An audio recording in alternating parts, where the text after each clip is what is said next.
What is going on, YouTube? Welcome to the first video of my Achilles Tendon Rapture series that I'll be doing on YouTube. So I just want to talk about where I'm at the moment. So I'm almost 3 weeks in from the date of the injury. So I incurred the injury on the 22nd of May, and today is the 10th. So this whole series is going to be obviously documenting from the beginning to the end and the rehabilitation and all the in-betweens, what you can expect to experience if you're obviously experiencing the same thing, because I'm guessing if you've stumbled upon across this video, you're experiencing the same thing probably, unless if you just like watching Achilles tendon injury videos. But yeah, so initially the injury occurred on the 22nd of May. Now, I had been playing basketball, and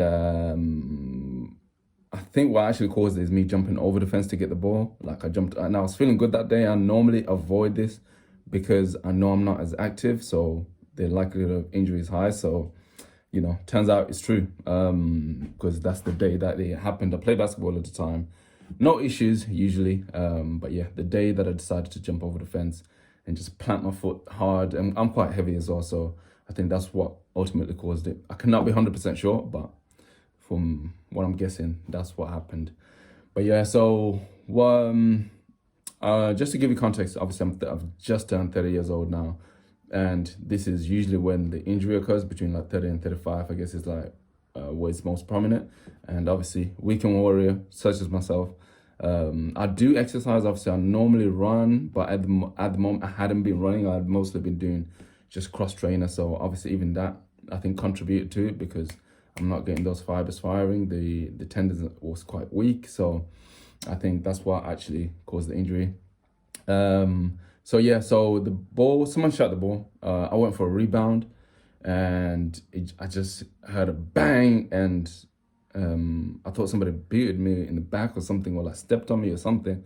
I turned around and there's no one there, so I knew automatically that you know, I'd ruptured my Achilles, because I'd seen it before, obviously just watching basketball. It happened to Kevin Durant as well. It happened to many other athletes, so I'm aware of the injury. So I knew straight away that, you know, I'd ruptured my Achilles and got off the court straight away. I managed to walk off the court myself, so I thought maybe it might not be that serious. I wasn't too sure. Now, obviously, I'll give you an update of what happened after. I wasn't too sure, so I sat down, got up, and I could just feel that it just felt loose. It just felt loose, so I knew straight away something was wrong. And obviously, I was going to be out for a while. So then I decided to walk home. I probably should have got an Uber, really looking back at it, but you know, that's how it goes. So once I got home, I wasn't sure whether I could go to emergency services or if I had to call my GP. So I called my GP, no one was answering. Day 2, I called my GP again, no one was answering. And then on day 3, I was asking my friends, like, you know, should I go to emergency services, because I wasn't able to get in contact with my GP, and one of my friends is a doctor. So he said, yeah, I should go to A&E straight away. So then I think I decided to go so that was on the 22nd. I went to the A&E on the 25th. But yeah, so really, if you have this injury, go to A&E straight away. I live in the UK, so I don't know how it is anywhere else, but obviously if you live in the UK, yeah, go to A&E straight away if you do incur this injury. So once I get to A&E, I had been using my brother's boot for I think the second or third day, because just getting up in the night, I was trying to walk on my foot, which obviously I shouldn't be doing, because obviously I didn't know what I was doing anyway. So that was causing me severe pain by that time, because my leg had swollen up as well on the second day. My leg is swollen up like crazy, like all around the ankle, all around the feet. Like my toes are looking crazy. So I don't know if this normally happens to everyone, but yeah, mine was just looking crazy. I think even when I went and saw the doctor, or the nurse or whatever, she was like, yeah, your feet look swollen. She thought it might have been like an ankle injury or something. And I started to experience pain actually on the bones of my ankles. So I think the pain just kind of went all the way down. But yeah, once I saw them, they gave me a boot. So I had borrowed my brother's boot because he had incurred the same injury. They gave me a boot which had platforms in it, like flat 5 platforms. So my foot, my basically my is that what, plantar flexion? I was plantar flexed, and obviously start the recovery. Now, they did not do an X-ray straight away. They booked me for an X-ray for the 31st. So then I went to see a doctor on the 31st, but for some reason that X-ray hadn't been booked in. So they just kind of looked at my foot and just made me do certain movements, and obviously realized I could not move. Literally could not step. Like on the first day I was able to step, but by the 31st I literally could not plant my feet at all. I think it's due to the swelling, that, you know, that was the cause of it. So then they said that they would book an X-ray, and then they gave me Clexane, I think it's called. I'll probably take a picture of it and I'll show it on the video. It's basically you got to do an injection, and these are like subcutaneous injections, I think they call it. You got to do it on your stomach. So I got to take these injections every single day just to prevent blood clots. And also I think what can prevent blood clots is just walking as well. So I have been doing that, and the boot allows for that without any injuries, I guess. But yeah, they gave me a boot and no crutches or anything. And I was struggling, to be honest, to walk. So that's been a problem for me. And then I got booked in for an X-ray on the 5th of June. So I went and saw, I went and saw them, a nurse, and she did an X-ray for me. And then they said they would call me back, and they called me back in about 2 days.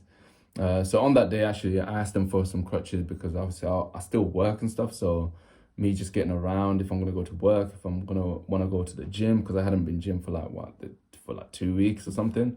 So then once I got the crutches, it actually allowed me to walk further, because what you'll realize is that all your weight is now distributed. It's literally on one leg, and it's just impossible to walk anywhere. So obviously I wasn't really getting about, which was causing issues. Like, you know, just mentally, we're just like, I'm used to like walking and moving all the time, working out. So that was kind of causing a problem. But yeah, once they gave me that, I was cool.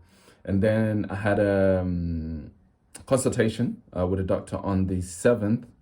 Now the doctor just told me that, you know, is the tendon was 50%, just over 50% torn. So it wasn't a full rupture. So there was no need to have surgery, because initially they told me, oh, you might have to have surgery if it's a full rupture. So we'll see. But yeah, they told me that I don't need to have surgery. I can do non-surgical treatment, which is obviously what the whole point of having the boot. And then, so what's going to happen now? Today's the 10th, and I'm going to take off the first platform on the 27th. So that will, obviously, I've already started my recovery process. The tendon's feeling a little bit stronger. Obviously, it's been about almost 3 weeks, like I said. So tendon's feeling a little bit stronger. So now 3 weeks from now, roughly about, I'm going to take off the first platform. And then after that, every 2 weeks, I'm going to take off another platform. And then we'll start, I guess, 3 months. So the end of August, we'll be doing physiotherapy. So that's the plan anyway, barring any more injuries. So, you know, right now I've got to stay calm. You know, when I'm showering, I take my time and everything. So yeah, that's where we're at the moment. So I will keep you guys updated on what's going on. You will, if you incur this injury, right, you will experience pain like the first few days. You won't be able to sleep, maybe for like a week. Like it's gonna be hard to sleep because you just start experiencing sharp pain, heaviness. Like the boot is quite heavy because you got to wear it all the time, even when you're sleeping. So you just got to get used to that. But I think after the first week passes, then you'll be fine. But obviously, bearing in mind, mine is only about 50% in rapture, so I'm kind of lucky in a sense. So this is why also it's about 3 months. I'm guessing if it's a full rapture, if you do non-surgical, I would imagine 6 months. I would just double it roughly. I don't know.